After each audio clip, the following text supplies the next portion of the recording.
Hi friends, welcome back. I'm Christina, the manager at the Pacific Beach Library. Thank you for joining me for day 16 of our Read Along Together of Emma by Jane Austen. We have just 2 more weeks of our reading and 1 more volume out of 3, and it's kind of thrilling. Our story's coming along beautifully. Before we talk about the last couple chapters of volume 2, let's have some tea.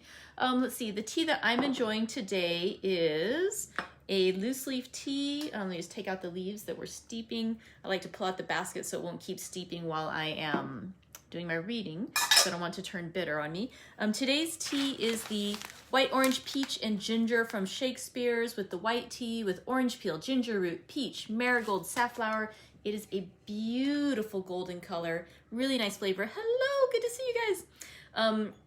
I will also post some information the next couple days. I finally got confirmation from the licensing company saying that we have permission to show Emma on Saturday, March 13th.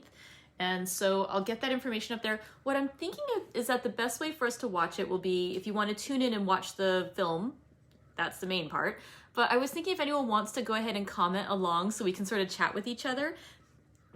I'm not sure about what's the best way for us to chat with each other, and I'm kind of thinking that what I'll do is I'll set up a separate Zoom meeting where we can't actually see or hear each other. We're just using the chat box so we can write with each other.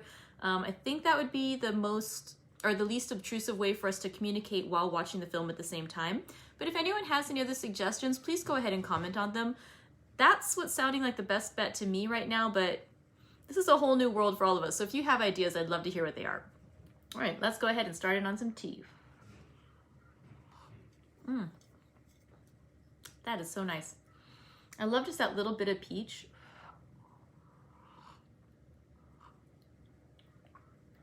And just a little bit of the ginger that comes in there. I'm not catching the orange peel this time, but still very nice. Really, really nice. All right, so let's talk a bit about last Thursday's reading, the conclusion of volume 2. So where you may remember where we'd left off the previous day was that Emma was throwing a party at Hartfield. The reason ostensibly was to welcome the Eltons because Mr. Elton had brought back Mrs. Elton, whom we know to be annoying and crass and vulgar, which is, you know, terrible, but oh so fun to read about. And so she was going in, the last we saw on the previous day, she was going into dinner with Jane Fairfax. And in chapter 17 of volume 2, which was chapter 35 of our book, it began with Mrs. Elton kind of drawing Jane Fairfax aside and talking with her. And because the two of them were engaged in conversation, when the ladies withdrew and the men were left in the other room to perhaps smoke or have their port or whatever they were doing, or just discuss manly things as was done back in the day, the ladies were separated into these 2 separate groups, and so they weren't socializing with each other. And so this was, you know, it's a little bit rude because Mrs. Elton was sort of snubbing Emma at this point and trying to show her affection for Jane Fairfax. And so Mrs. Weston and Emma couldn't help but overhear a lot of the conversation. And a big part of the conversation was Mrs. Elton trying to use her influence to help Jane Fairfax against her will into finding a position that would be suitable for her as a governess. And Jane kept saying, no, I'm not looking right now. Please do not put yourself out and try to find this situation for me. He's like, oh no, I'd really like to do it. I think I can. It's like, no, I really do not want you to do that. And eventually Mr. Woodhouse, joins the group, and he comes in, and it's funny because Mrs. Elton is just like, oh, that Mr. Woodhouse, he must be one of my swains, did she say? She was just saying how he was, here comes an old beau of mine, that's what she says, that he's so gallant and so complimentary to her, and so she just thinks she's the belle of the ball, and that everyone in the neighborhood loves her, which mayhaps some of them do, but Emma certainly does not. And also Mr. Weston shows up, and there's a really funny bit too about how Mr. John Knightley sees Mr. Weston, who's come in from London. He'd been delayed, he couldn't join them for dinner, but was coming for the discussion and the party afterwards. And John Knightley is just stunned that anyone who has an excuse not to have to socialize after all that traveling would actually come to another gathering and want to socialize like for hours instead of just going home and resting with his family. Like, blows his mind, and so that's really fun. But what Mr. Weston has to share is the news that his son, Frank Churchill, is coming back, and that he is he's going to be visiting in London with his aunt, Mrs. Churchill, and that he's going to be able to sneak away and come visit them, and he's quite looking forward to that. And there's a nice bit too where Mr. Weston is talking with Mrs. Elton. Excuse me, did I say that wrong? Mr. Weston is talking with Mrs. Elton, and they're each trying to share their news. Like, he's trying to share the news about Frank that he's so excited about sharing, and she's trying to just brag about her family, the Sucklings over at Maple Grove, and at one point she even says, like, oh, well, my sister is really not a lady, and, you know, like comparing herself to Mrs. Churchill, and he's like, well, I guess she's not. Mrs. Churchill is one of the, you know, the cream of the cream, and the creme of the creme, and she's just like, you know, you can see her like taken aback for a moment, like, oh, I didn't mean to protest. I thought you would, you know, try to persuade me that my sister is a lady, but no, he just went right on. So it's kind of fun, the two of them each wanting to talk about the things that interest them. Finally, after tea, they, Mr. John Knightley says to Emma, he points out that he notices she's having a lot more social engagements, that especially since Mrs. Weston, or Miss Taylor became Mrs. Weston and moved to Randall's, that they see many more people outside of, you know, their old milieu, that they seem to have more socializing going on. And he says, perhaps you don't have time to take care of my boys, because his sons were visiting for a while. And he says, if they become too much trouble, to send him back to London. And the elder Mr. Knightley says, the older brother says, oh no, if there's a problem, send him to me at Donwell Abbey. I'll take care of him. And she's just like, no, why would we send them there? When do I not have time for these boys? When do I not have time? I've done like 2 things. I went to we had a dinner party here. We had one night of dancing at the Coles with 2 dances, and we talked about having another dancing party at the Crown, which didn't even happen. It's like, I'm not socializing that much, and I would never not have time for a family. And if anything, like, I'm home more than Mr. Knightley is, and Mr. Knightley seems to be quite happy to hear this, to know that Emma's still, you know, the same Emma they've known and loved. And then the chapter and the volume, in fact, ended with Mr. Knightley trying not to smile and being able to succeed in that effort because Mrs. Elton begins to talk with him. That's such a great moment. Okay, today we have 3 chapters of volume 3. And so we'll go ahead and read chapters 37 through 39 of the full book. Or if you have the type of pagination that I do, it says volume 3. We're reading chapters 1 through 3 of volume 3. Let's go ahead and begin. A very little quiet reflection was enough to satisfy Emma as to the nature of her agitation on hearing this news of Frank Churchill. She was soon convinced that it was not for herself she was feeling at all apprehensive or embarrassed. It was for him. Her own attachment had really subsided into a mere nothing. It was not worth thinking of. But if he, who had undoubtedly been always so much the most in love of the two, were to be returning with the same warmth of sentiment which he had taken away, it would be very distressing. If a separation of 2 months should not have cooled him, there were dangers and evils before her. Caution for him and for herself would be necessary. She did not mean to have her own affections entangled again, and it would be incumbent on her to avoid any encouragement of his. She wished she might be able to keep him from an absolute declaration. That would be so very painful a conclusion of their present acquaintance. And yet she could not help rather anticipating something decisive. She felt as if the spring would not pass without bringing a crisis, an event, a something to alter her present composed and tranquil state. It was not very long, though rather longer than Mr. Weston had foreseen, before she had the power of forming some opinion of Frank Churchill's feelings. The Enscombe family were not in town quite so soon as had been imagined, but he was at Highbury very soon afterwards. He rode down for a couple of hours. He could not yet do more, but as he came from Randall's immediately to Hartfield, she could then exercise all her quick observation and speedily determine how he was influenced and how she must act. They met with the utmost friendliness. There could be no doubt of his great pleasure in seeing her, but she had an almost instant doubt of his caring for her as he had done, of his feeling the same tenderness in the same degree. She watched him well. It was a clear thing he was less in love than he had been. Absence, with the conviction probably of her indifference, had produced this very natural and very desirable effect. He was in high spirits, as ready to talk and laugh as ever, and seemed delighted to speak of his former visit and recur to old stories. And he was not without agitation. It was not in his calmness that she read his comparative indifference. He was not calm. His spirits were evidently fluttered. There was restlessness about him. Lively as he was, it seemed a liveliness that did not satisfy him. but what decided her belief on the subject was his staying only a quarter of an hour and hurrying away to make other calls in Highbury. He had seen a group of old acquaintance in the street as he passed. He had not stopped. He would not stop for more than a word, but he had the vanity to think they would be disappointed if he did not call, and much as he wished to stay longer at Hartfield, he must hurry off. She had no doubt as to his being less in love, but neither his agitated spirits nor his hurrying away seemed like a perfect cure, and she was rather inclined to think it implied a dread of her returning power and a discreet resolution of not trusting himself with her long. This was the only visit from Frank Churchill in the course of 10 days. He was often hoping, intending to come, but was always prevented. His aunt could not bear to have him leave her. Such was his own account at Randalls.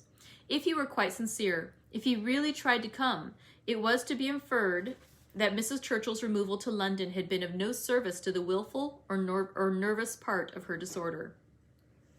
That she was really ill was very certain. He had declared himself convinced of it at Randalls.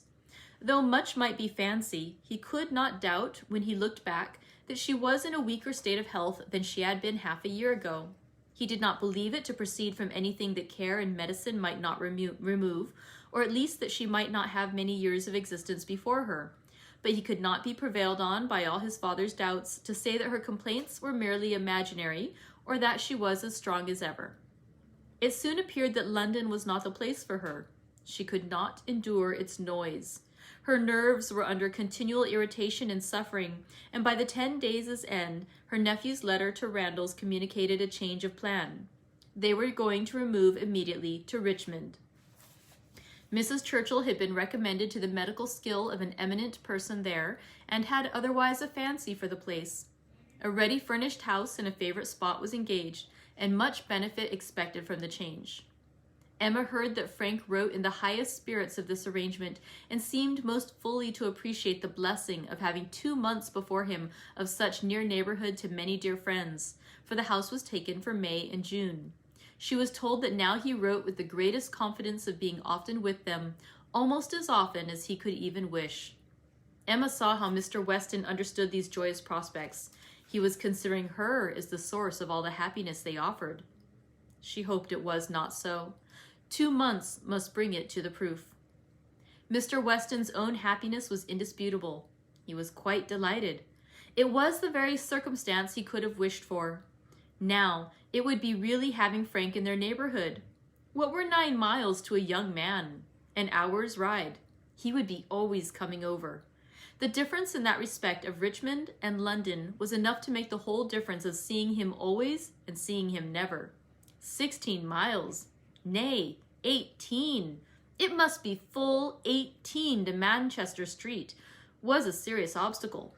Were he ever to get away, the day would be spent in coming and returning. There was no comfort in having him in London. He might as well be at Enscombe. But Richmond was the very distance for easy intercourse. Better than nearer. One good thing was immediately brought to a certainty by this removal, the ball at the Crown. It had not been forgotten before, but it had been soon acknowledged vain to attempt to fix a day. Now, however, it was absolutely to be. Every preparation was resumed, and very soon after the Churchills had removed to Richmond, a few lines from Frank to say that his aunt felt already much better for the change, and that he had no doubt of being able to join them for 24 hours at any given time, induced them to name as early a day as possible. Mr. Weston's ball was to be a real thing. A very few tomorrows stood between the young people of Highbury and happiness. Mr. Woodhouse was resigned. The time of year lightened the evil to him. May was better for everything than February. Mrs. Bates was engaged to spend the evening at Hartfield. James had due notice, and he sanguinely hoped that neither dear little Henry nor dear little John would have anything the matter with them while dear Emma were gone. Chapter 2 of Volume 3, or Chapter 38. No misfortune occurred, again, to prevent the ball. The day approached, the day arrived, and after a morning of some anxious watching, Frank Churchill, in all the certainty of his own self, reached Randalls before dinner, and everything was safe. No second meeting had there yet been between him and Emma. The room at the Crown was to witness it, but it would be better than a common meeting in a crowd. Mr. Weston had been so very earnest in his entreaties for her arriving there as soon as possible after themselves, for the purpose of taking her opinion as to the propriety and comfort of the rooms before any other persons came, that she could not refuse him, and must therefore spend some quiet interval in the young man's company. She was to convey Harriet, and they drove to the Crown in good time, the Randalls' party just sufficiently before them. Frank Churchill seemed to have been on the watch, and though he did not say much, his eyes declared that he meant to have a delightful evening. They all walked about together to see that everything was as it should be, and within a few minutes were joined by the contents of another carriage, which Emma could not hear the sound of at first without great surprise. "So unreasonably early," she was going to exclaim, but she presently found that it was a family of old friends who were coming, like herself, by particular desire to help Mr. Weston's judgment, and they were so very closely followed by another carriage of cousins, who had been entreated to come early with the same distinguishing earnestness on the same errand, that it seemed as if half the company might soon be collected together for the purpose of preparatory inspection. Emma perceived that her taste was not the only taste on which Mr. Weston depended, and felt that to be the favorite and intimate of a man who had so many intimates and confidants was not the very first distinction in the scale of vanity. She liked his open manners, but a little less of open-heartedness would have made him a higher character. General benevolence, but not a general friendship, made a man what he ought to be. She could fancy such a man. The whole party walked about and looked and praised again, and then, having nothing else to do, formed a sort of half-circle round the fire, to observe in their various modes till other subjects were started, that, though May, a fire in the evening was still very pleasant. Emma found that it was not Mr. Weston's fault that the number of privy councillors was not yet larger. They had stopped at Mrs. Bates's door to offer the use of their carriage, but the aunt and niece were to be brought by the Eltons. Frank was standing by her, but not steadily. There was a restlessness which showed a mind not at ease. He was looking about, he was going to the door, he was watching for the sound of other carriages, impatient to begin, or afraid of being always near her. Mrs. Elton was spoken of. "I think she must be here soon," said he. "I have a great curiosity to see Mrs. Elton. I have heard so much of her. It cannot be long, I think, before she comes." A carriage was heard. He was on the move immediately, but coming back said, "I am forgetting that I am not acquainted with her. I have never seen either Mr. or Mrs. Elton. I have no business to put myself forward." Mr. and Mrs. Elton appeared, and all the smiles and the proprieties passed. "But Miss Bates and Miss Fairfax," said Mr. Weston, looking about, "we thought you were to bring them." The mistake had been slight. The carriage was sent for them now. Emma longed to know what Frank's first opinion of Mrs. Elton might be, how he was affected by the studied elegance of her dress and her smiles of graciousness. He was immediately qualifying himself to form an opinion by giving her very proper attention after the introduction had passed. In a few minutes the carriage returned. Somebody talked of rain. "I will see that there are umbrellas, sir," said Frank to his father. "Miss Bates must not be forgotten," and away he went. Mr. Weston was following, but Mrs. Elton detained him to gratify him by her opinion of his son, and so briskly did she begin that the young man himself, though by no means moving slowly, could hardly be out of hearing. "A very fine young man indeed, Mr. Weston. You know I candidly told you I should form my own opinion, and I am happy to say that I am extremely pleased with him. You may believe me, I never compliment. I think him a very handsome young man, and his manners are precisely what I like and approve. So truly the gentleman without the least conceit or puppyism. You must know I have a vast dislike to puppies, quite a horror of them. They were never tolerated at Maple Grove. Neither Mr. Suckling nor me had ever any patience with them, and we used sometimes to say very cutting things. Selina, who was mild almost to a fault, bore with them much better."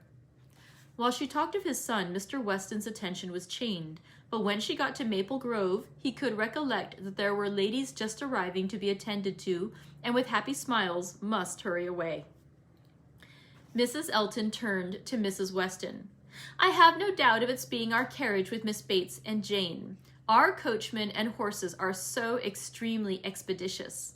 I believe we drive faster than anybody. What a pleasure it is to send one's carriage for a friend. I understand you were so kind as to offer, but another time it will be quite unnecessary. You may be very sure I shall always take care of them." Miss Bates and Miss Fairfax, escorted by the two gentlemen, walked into the room, and Mrs. Elton seemed to think it as much her duty as Mrs. Weston's to receive them. Her gestures and movements might be understood by anyone who looked on like Emma, but her words, like everybody's, were soon lost under the incessant flow of Miss Bates, who came in talking and had not finished her speech under many minutes after her being admitted into the circle at the fire. As the door opened, she was heard, "So very obliging of you. No rain at all. Nothing to signify. I do not care for myself. Quite thick shoes. And Jane declares, well," as soon as she was within the door, "well, this is brilliant indeed. This is admirable. Excellently contrived, upon my word. Nothing wanting. Could not have imagined it. So well lighted up. Jane, Jane, look. Did you ever see anything? Oh, Mr. Weston, you must really have had Aladdin's lamp.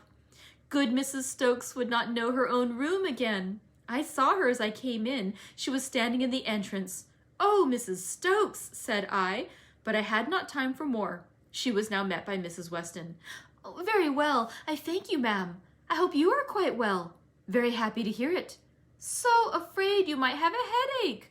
Seeing you pass by so often and knowing how much trouble you must have. Delighted to hear it indeed. Ah, dear Mrs. Elton, so obliged to you for the carriage. Excellent time. Jane and I are quite ready. Did not keep the horses a moment. Most comfortable carriage. Oh, and I am sure our thanks are due to you, Mrs. Weston, on that score. Mrs. Elton had most kindly sent Jane a note, or we should have been. But 2 such offers in one day? Never were such neighbors. I said to my mother, 'Upon my word, ma'am.' 'Thank you. My mother is remarkably well. Gone to Mr. Woodhouse's. I made her take a shawl, for the evenings are not warm. Her large new shawl, Mrs. Dixon's wedding present. So kind of her to think of my mother. Bought at Weymouth, you know. Mr. Dixon's choice. There were 3 others, Jane says, which they hesitated about some time. Colonel Campbell rather preferred an olive. My dear Jane, are you sure you did not wet your feet? It was but a drop or 2, but I am so afraid. But Mr. Frank Churchill was so extremely... And there was a mat to step upon. I shall never forget his extreme politeness. Oh, Mr. Frank Churchill, I must tell you, my mother's spectacles have never been in fault since. The rivet never came out again. My mother often talks of your good nature. Does she not, Jane? Do not we often talk of Mr. Frank Churchill? Ah, here's Miss Woodhouse. Dear Miss Woodhouse, how do you do? Very well, I thank you. Quite well. This is meeting quite in fairyland. Such a transformation. Must not compliment, I know, eyeing Emma most complacently. That would be rude, but upon my word, Miss Woodhouse, you do look... How do you like Jane's hair? You are a judge. She did it all herself. Quite wonderful how she does her hair. No hairdresser from London, I think, could. Ah, Dr. Hughes, I declare, and Mrs. Hughes. Must go and speak to Dr. and Mrs. Hughes for a moment. How do you do? How do you do? Very well, I thank you. This is delightful, is it not? Where's dear Mr. Richard? Oh, there he is. Don't disturb him. Much better employed talking to the young ladies. How do you do, Mr. Richard? I saw you the other day as you rode through the town. Oh, Mrs. Otway, I protest. And good Mr. Otway, and Miss Otway, and Miss Caroline.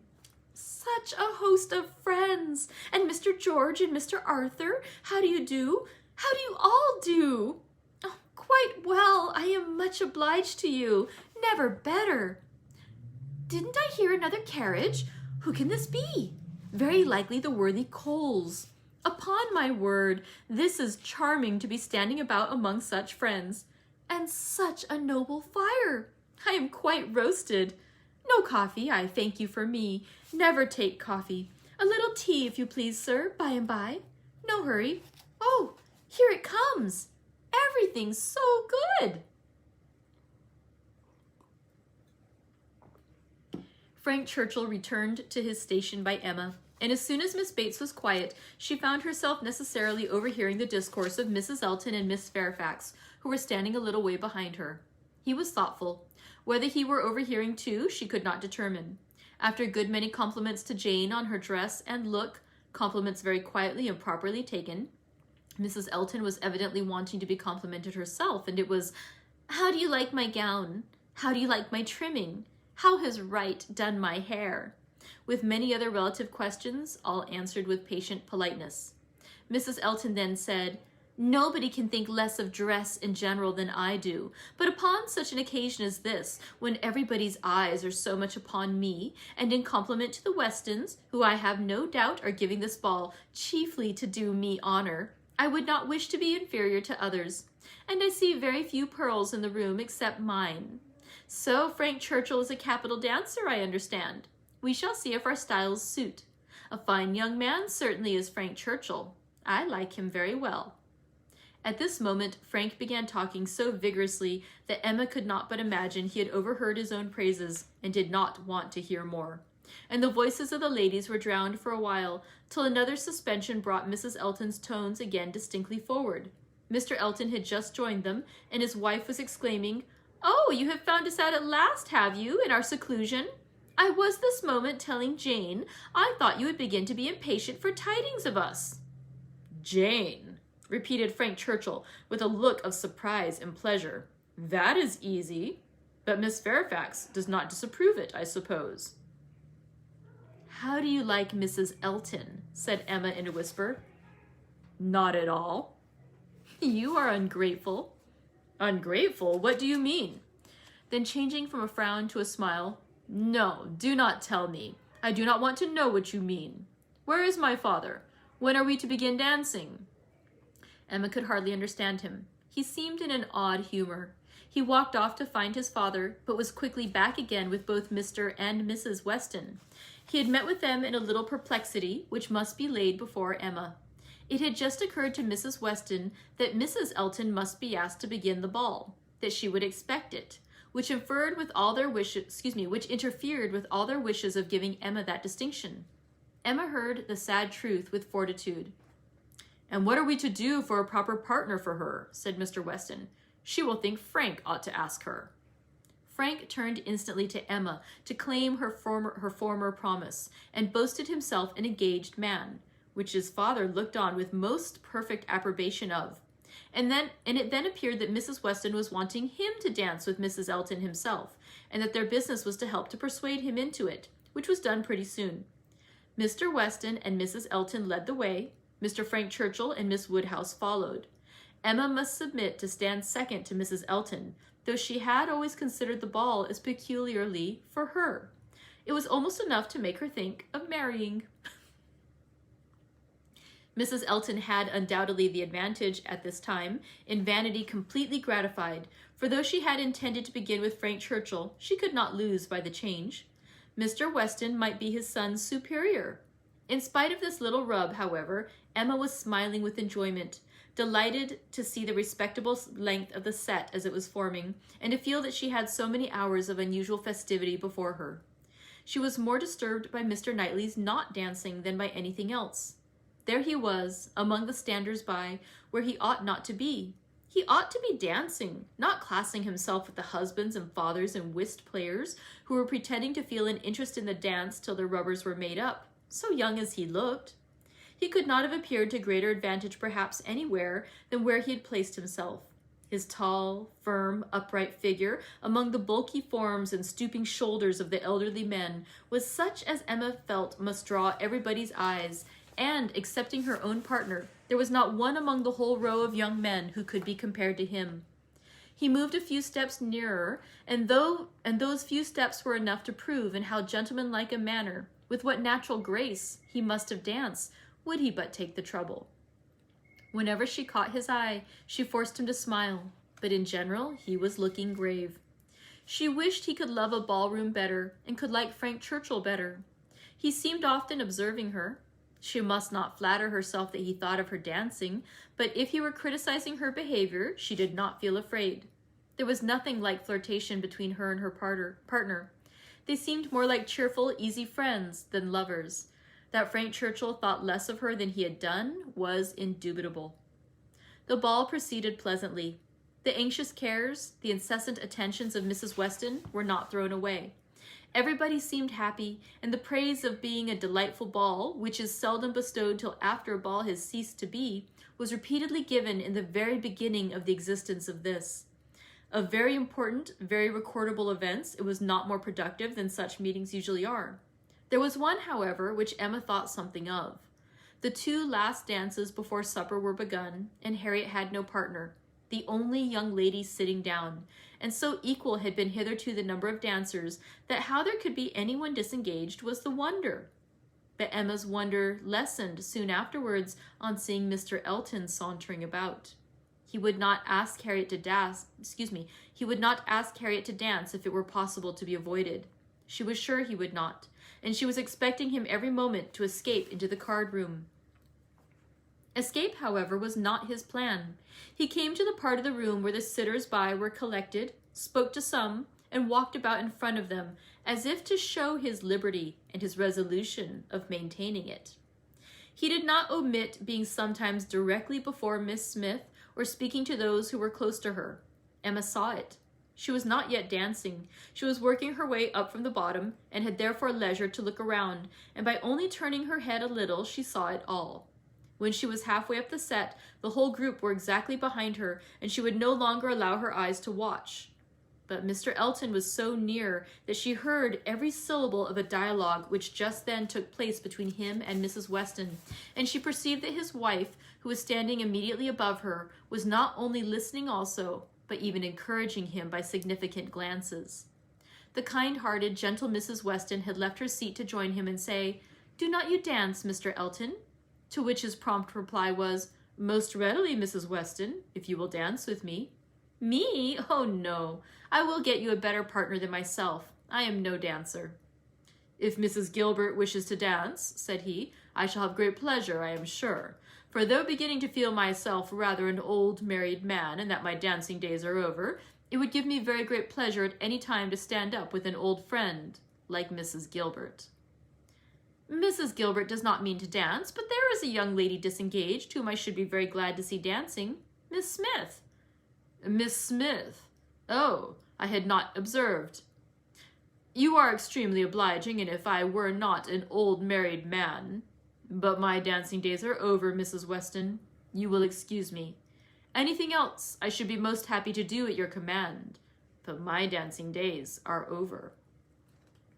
Mrs. Weston said no more, and Emma could imagine with what surprise and mortification she must be returning to her seat. This was Mr. Elton, the amiable, obliging, gentle Mr. Elton. She looked round for a moment. He had joined Mr. Knightley at a little distance, and was arranging himself for settled conversation, while smiles of high glee passed between him and his wife. She would not look again. Her heart was in a glow, and she feared her face might be as hot. In another moment a happier sight caught her. Mr. Knightley leading Harriet to the set. Never had she been more surprised, seldom more delighted, than at that instant. She was all pleasure and gratitude, both for Harriet and herself, and longed to be thanking him, and though too distant for speech, her countenance said much as soon as she could catch his eye again. His dancing proved to be just what she had believed it, extremely good, and Harriet would have seemed almost too lucky if it had not been for the cruel state of things before, and for the very complete enjoyment and very high sense of the distinction which her happy features announced. It was not thrown away on her. She bounded higher than ever, flew farther down the middle, and was in a continual course of smiles. Mr. Elton had retreated into the card-room, looking, Emma trusted, very foolish. She did not think he was quite so hardened as his wife, though growing very like her. She spoke some of her feelings by observing audibly to her partner, "Knightley has taken pity on poor little Miss Smith. Very good-natured, I declare." Supper was announced.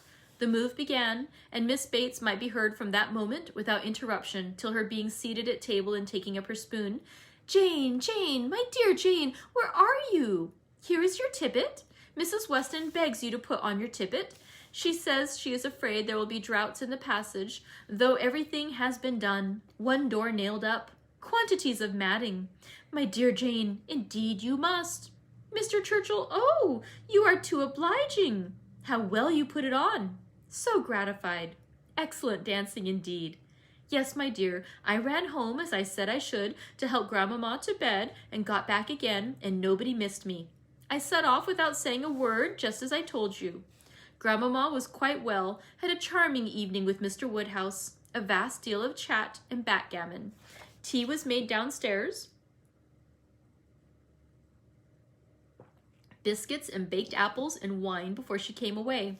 Amazing luck in some of her throws, and she inquired a great deal about you, how you were amused and who were your partners. Oh, said I shall not forestall Jane. I left her dancing with Mr. George Otway. She will love to tell you all about it herself tomorrow. Her first partner was Mr. Elton. I do not know who will ask her next. Perhaps Mr. William Cox. My dear sir, you are too obliging. Is there nobody you would not rather? I am not helpless. Oh, sir, you are most kind. Upon my word, Jane, on one arm, and me on the other. Stop, stop. Let us stand a little back. Mrs. Elton is going. Dear Mrs. Elton, how elegant she looks. Beautiful lace. Now we all follow in her train. Quite the queen of the evening. Well, here we are at the passage. 2 steps, Jane. Take care of the 2 steps. Oh, no, there is but 1. Well, I was persuaded there were 2. How very odd. I was convinced there were 2, and there is but 1. I never saw anything equal to the comfort and style. Candles everywhere. I was telling you of your grandmama, Jane. There was a little disappointment.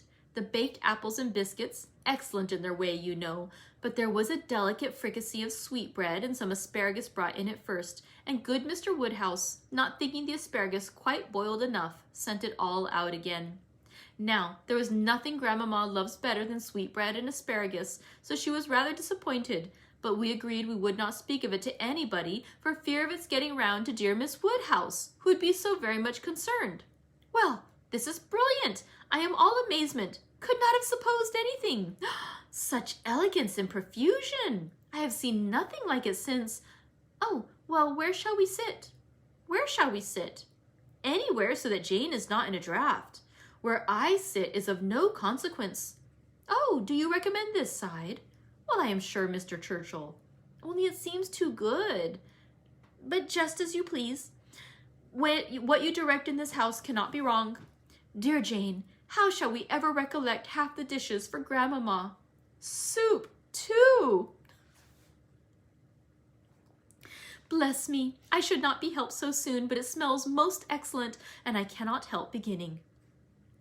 Emma had no opportunity of speaking to Mr. Knightley till after supper, but when they were all in the ballroom again, her eyes invited him irresistibly to come to her and be thanked.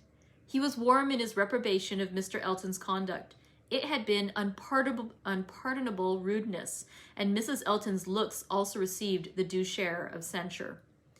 They aimed at wounding more than Harriet, said he. Emma, why is it that they are your enemies? He looked with smiling penetration, and, on receiving no answer, added, She ought not to be angry with you, I suspect, whatever he may be. To that surmise you say nothing, of course, but confess, Emma, that you did want him to marry Harriet. I did, replied Emma, and they cannot forgive me. He shook his head, but there was a smile of indulgence with it, and he only said, I shall not scold you. I leave you to your own reflections. Can you trust me with such flatterers? Does my vain spirit ever tell me I am wrong? Not your vain spirit, but your serious spirit. If one leads you wrong, I am sure the other tells you of it. I do own myself to have been completely mistaken in Mr. Elton. There is a littleness about him which you discovered and which I did not, and I was fully convinced of his being in love with Harriet. It was through a series of strange blunders. And in return for your acknowledging so much, I will do the justice to say to you that you would have chosen for him better than he has chosen for himself. Harriet Smith has some first-rate qualities which Mrs. Elton is totally without. An unpretending, single-minded, artless girl, infinitely to be preferred by any man of sense and taste to such a woman as Mrs. Elton. I found Harriet more conversable than I expected. Emma was extremely gratified. They were interrupted by the bustle of Mr. Weston calling on everybody to begin dancing again. "Come, Miss Woodhouse, Miss Otway, Miss Fairfax, what are you all doing? Come, Emma, set your companions the example. Everybody is lazy. Everybody is asleep." "I am ready," said Emma, "whenever I am wanted." "Whom are you going to dance with?" asked Mr. Knightley. She hesitated a moment and then replied, "With you, if you will ask me." "Will you?" said he, offering his hand. "Indeed I will. You have shown that you can dance, and you know we are not really so much brother and sister as to make it at all improper." "Brother and sister? No, indeed." Now, chapter 3 of volume 3, or chapter 39 of our book. This little explanation with Mr. Knightley gave Emma considerable pleasure. It was one of the agreeable recollections of the ball, which she walked about the lawn the next morning to enjoy. She was extremely glad that she had come to so good an understanding. She was extremely glad that they had come to so good an understanding respecting the Eltons, and that their opinions of both husband and wife were so much alike. And his praise of Harriet, his concession in her favor, was peculiarly gratifying. The impertinence of the Eltons, which for a few minutes had threatened to ruin the rest of her evening, had been the occasion of some of its highest satisfactions, and she looked forward to another happy result, the cure of Harriet's infatuation. From Harriet's manner of speaking of the circumstance before they quitted the ballroom, she had strong hopes. It seemed as if her eyes were suddenly opened, and she were enabled to see that Mr. Elton was not the superior creature she had believed him. The fever was over, and Emma could harbor little fear of the pulse being quickened again by injurious courtesy. She depended on the evil feelings of the Eltons for supplying all the discipline of pointed neglect that could be further requisite. Harriet rational, Frank Churchill not too much in love, and Mr. Knightley not wanting to quarrel with her? How very happy a summer must be before her! She was not to see Frank Churchill this morning. He had told her that he could not allow himself the pleasure of stopping at Hartfield, as he was to be at home by the middle of the day. She did not regret it. Having arranged all these matters, looked them through, and put them all to rights, she was just turning to the house with spirits freshened up for the demands of the two little boys, as well as of their grandpapa, when the great iron sweep gate opened, and two persons entered whom she had never less expected to see together. Frank Churchill, with Harriet leaning on his arm. Actually Harriet! A moment sufficed to convince her that something extraordinary had happened. Harriet looked white and frightened, and he was trying to cheer her. The iron gates and the front door were not 20 yards asunder. They were all three soon in the hall, and Harriet, immediately sinking into a chair, fainted away. A young lady who faints must be recovered. Questions must be answered, and surprises be explained. Such events are very interesting, but the suspense of them cannot last long. A few minutes made Emma acquainted with the whole. Miss Smith and Miss Bickerton, another parlor boarder at Mrs. Goddard's, who had also been at the ball, had walked out together and taken a road, the Richmond Road, which, though apparently public enough for safety, had led them into alarm. About half a mile beyond Highbury, making a sudden turn, and deeply shaded by elms on each side, it became for a considerable stretch very retired. And when the young ladies had advanced some way into it, they had suddenly perceived at a small distance before them, on a broader patch of greensward by the side, a party of gypsies. A child on the watch came towards them to beg, and Miss Bickerton, excessively frightened, gave a great scream, and calling on Harriet to follow her, ran up a steep bank, cleared a slight hedge at the top, and made the best of her way by a short cut back to Highbury. But poor Harriet could not follow. She had suffered very much from cramp after dancing, and her first attempt to mount the bank brought on such a return of it as made her absolutely powerless. And in this state, and exceedingly terrified, she had been obliged to remain. How the trampers might have behaved, had the young ladies been more courageous, must be doubtful. But such an invitation for attack could not be resisted, and Harriet was soon assailed by half a dozen children, headed by a stout woman and a great boy, all clamorous and impertinent in look, though not absolutely in word. More and more frightened, she immediately promised them money, and taking out her purse gave them a shilling, and begged them not to want more or to use her ill. She was then able to walk, though but slowly, and was moving away. But her terror and her purse were too tempting, and she was followed, or rather surrounded, by the whole gang, demanding more. In this state Frank Churchill had found her, she trembling and conditioning, they loud and insolent. By a most fortunate chance, his leaving Highbury had been delayed so as to bring him to her assistance at this critical moment. The pleasantness of the morning had induced him to walk forward and leave his horses to meet him by another road, a mile or two beyond Highbury, and happening to have borrowed a pair of scissors.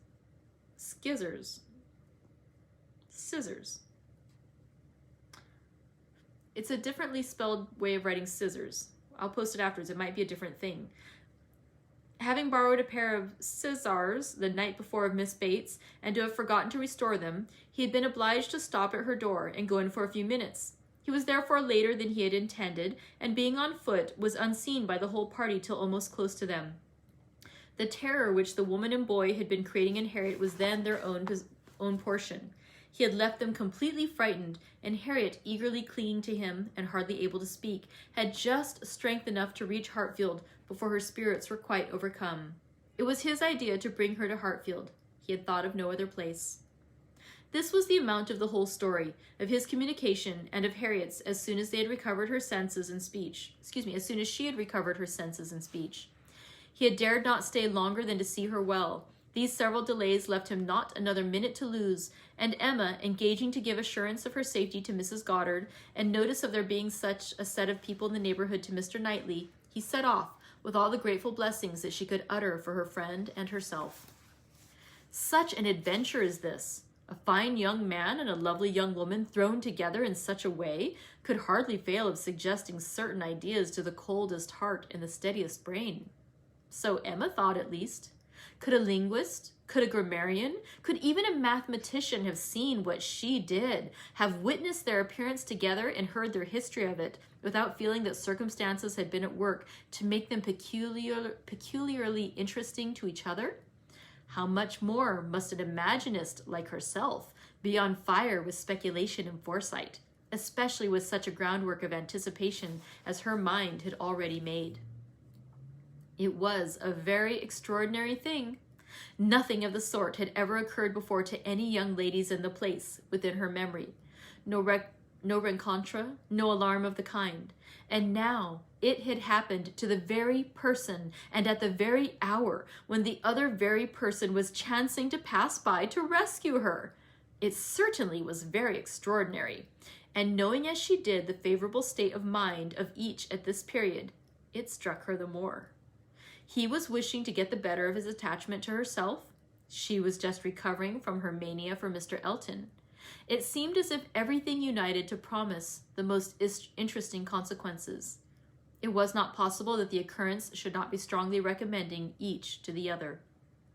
In the few minutes' conversation which she had yet had with him, while Harriet had been partially insensible, he had spoken of her terror, her naivete, her fervor as she seized and clung to his arm with a sensibility amused and delighted. And just at last, after Harriet's own account had been given, he had expressed his indignation at the abominable folly of Miss Bickerton in the warmest terms. Everything was to take its natural course, however, neither impelled nor assisted. She would not stir a step, nor drop a hint. No, she had had enough of interference. There could be no harm in a scheme, a mere passive scheme. It was no more than a wish. Beyond it, she would on no account proceed. Emma's first resolution was to keep her father from the knowledge of what had passed, aware of the anxiety and alarm it would occasion. But she soon felt that concealment must be impossible. Within half an hour, it was known all over Highbury. It was the very event to engage those who must talk, the young and the low, and all the youth and servants in the place were soon in the happiness of frightful news. The last night's ball seemed lost in the gypsies. Poor Mr. Woodhouse trembled as he sat, and, as Emma had foreseen, would scarcely be satisfied without their promising never to go beyond the shrubbery again. It was some comfort to him that many inquiries after himself and Miss Woodhouse, for his neighbors knew that he loved to be inquired after, as well as Miss Smith, were coming in during the rest of the day, and he had the pleasure of returning for answer that they were all very indifferent, which, though not exactly true, for she was perfectly well, and Harriet not much otherwise, Emma would not interfere with.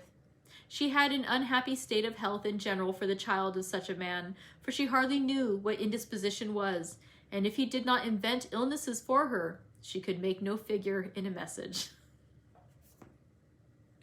The gypsies did not wait for the operations of justice. They took themselves off in a hurry. The young ladies of Highbury might have walked again in safety before their panic began, and the whole history dwindled soon into a matter of little importance, but to Emma and her nephews. In her imagination, it maintained its ground, and Henry and John were still asking every day for the story of Harriet and the gypsies, and still tenaciously setting her right if she varied in the slightest particular from the original recital. That concludes the first 3 chapters of Volume 3 of Emma, or chapters 37 through 39 of the complete book. Thank you very much for joining me today. We'll find out what new adventures will come in tomorrow's readings. We've had a ball. We've met gypsies. Oh my goodness. And Emma, who is no longer matchmaking, may have taken up matchmaking again. So we'll see what happens in this new volume that we're enjoying. Thank you so much. I hope you have a wonderful rest of your day, and I will see you more tomorrow. Bye.